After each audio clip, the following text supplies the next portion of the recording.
गोरियाकोटी विधानसभा के भारतीय जनता पार्टी के विधायक देवस्कांत सिंह ने आज सड़क निर्माण कार्य का शिलान्यास किया है।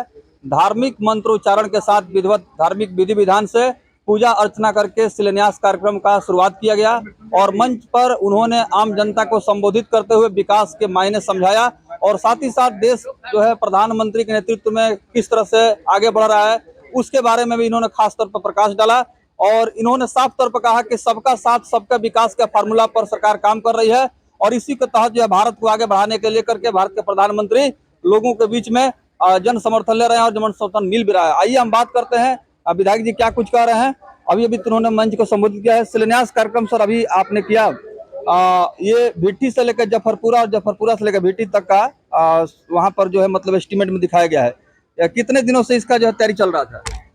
देखिए, तैयारी तो बहुत दिनों से थी। डीपीआर बना हुआ था, टेंडर हो गया था, ग्रामीण कार्य के काम धीरे हो रहे हैं। जी। चूंकि माननीय उप मुख्यमंत्री जी 4-5 मंत्रालयों के मंत्री हैं, समय कम दे पाते हैं और पार्टी की भी जिम्मेदारी है। अब देश में भी समीकरण गठबंधन में लगे हैं तो इस विषय के, लेकिन मेरा प्रयास होता है कि मैं पटना से आऊं तो एक न एक उपहार क्षेत्र के लिए लेके आऊं। उसी के अंतर्गत मैं अभी 17 तारीख को विश्वकर्मा पूजा के दिन जाने के पहले भी इधर से शिलान्यास करके गया था और कल आया हूं और आज पुनः शिलान्यास कर रहा हूं।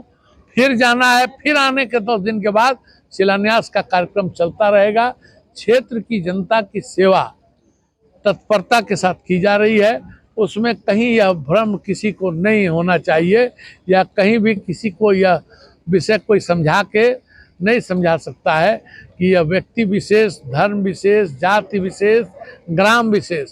क्योंकि देखिए, यह मुस्तफाबाद पंचायत है जहां मैं चुनाव हार जाता हूं, लेकिन उसके बावजूद भी विधायक निधि से भी 2 काम और ग्रामीण कार्य से भी जो सड़कें हमको बनवानी होती है उसका दूसरा शिलान्यास आज हमने किया है। चूंकि सड़कों से आने जाने की सुविधा अगल बगल के पंचायत के लोगों को भी मिलती है।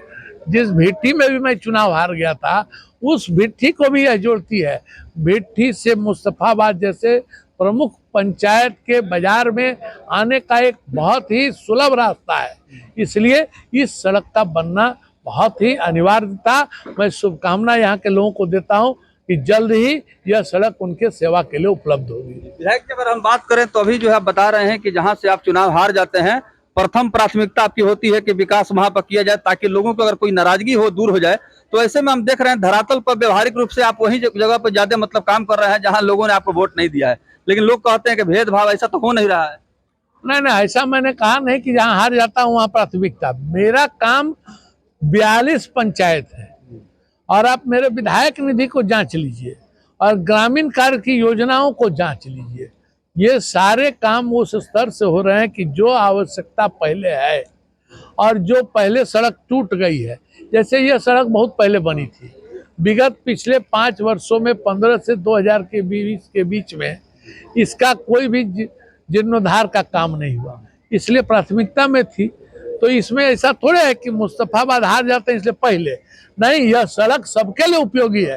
भिट्टी के लिए भी जरूरी है, सटवार के लिए भी जरूरी है, पिपरा चैनपुर के लोग भी इसी से चलते हैं, मुस्तफा जफरपुरा बरदहा के लोग भी इससे चलते हैं। इसलिए यह किसी व्यक्ति विशेष और किसी व्यक्ति पंचायत के लिए नहीं है। अभी आप मंच पर संबोधित कर रहे थे, नीतीश कुमार जो है आगे कर देते हैं तेजस्वी यादव को बोलने के लिए, पत्रकार जब सवाल पूछते हैं तो इस पर क्या कहेंगे आप? ये हमको क्या कहना है, यह तो टोटल आप देख रहे हैं मीडिया पर। आपने देखा 2 दिन पहले उन्होंने अपने भवन निर्माण मंत्री, दलित मंत्री के गर्दन में हाथ लगा दिया अशोक चौधरी के। अशोक चौधरी मेरे सहपाठी रहे, हमसे 1 वर्ष पीछे थे, हम लोग पटना कॉलेज में व्यक्तिगत संबंध है। मुझे बहुत दुख हुआ क्योंकि अशोक चौधरी की हैसियत भले उनके पार्टी में छोटी कर दी गई हो, वह व्यक्ति राष्ट्रीय पार्टी कांग्रेस पार्टी का बिहार प्रदेश का अध्यक्ष रहा है, लालू यादव की सरकार में मंत्री रहा है, उसका अनुभव उसके साथ है। और अशोक चौधरी के साथ चाहे जिस भी उनकी मानसिकता के तहत उन्होंने किया, वह सोच जो भी हो, वह व्यवहार एक दुर्लभ चीज थी जो कि हम किसी मुख्यमंत्री से उम्मीद नहीं कर सकते हैं, वह भी किसी पत्रकार के प्रश्न पर आवेशित होकर या चाहे जिस भावना से की गई हो। तो इस तरह का जो आचरण हो रहा है बिहार के मुख्यमंत्री के द्वारा, ये क्या माना जाए उनके पास विधानसभा में जो शक्ति है कम है, परिस्थितियां कुछ ऐसी बन रही है जिससे मानसिक संतुलन बिगड़ रहा है क्या? देखिए, मानसिक संतुलन तो उनका कब बिगड़ता है कब नहीं बिगड़ता है ये तो विषय जांच का है ही, लेकिन डिमेंशिया की बीमारी उनको हो गई है, बात भूल रहे हैं। और दूसरा यह चिंतन तो है ही ना कि 42 विधायक के साथ किसी जोड़ गांठ से मुख्यमंत्री बनाऊं। भाजपा जैसी सद्भावना सब में नहीं होती है, संयम नहीं होता है, सहनशीलता नहीं होती है। जहाँ है वहाँ दबाव में है, और दबाव में आदमी मानसिक रूप से संतुलित होकर काम नहीं करता है। जिस तरह से कल परसों उन्होंने तेजस्वी यादव का हाथ खींच के पत्रकारों की तरफ बढ़ाया कि बोलो बोलो बोलो, यह एक मुख्यमंत्री को शोभा नहीं देता है। धन्यवाद।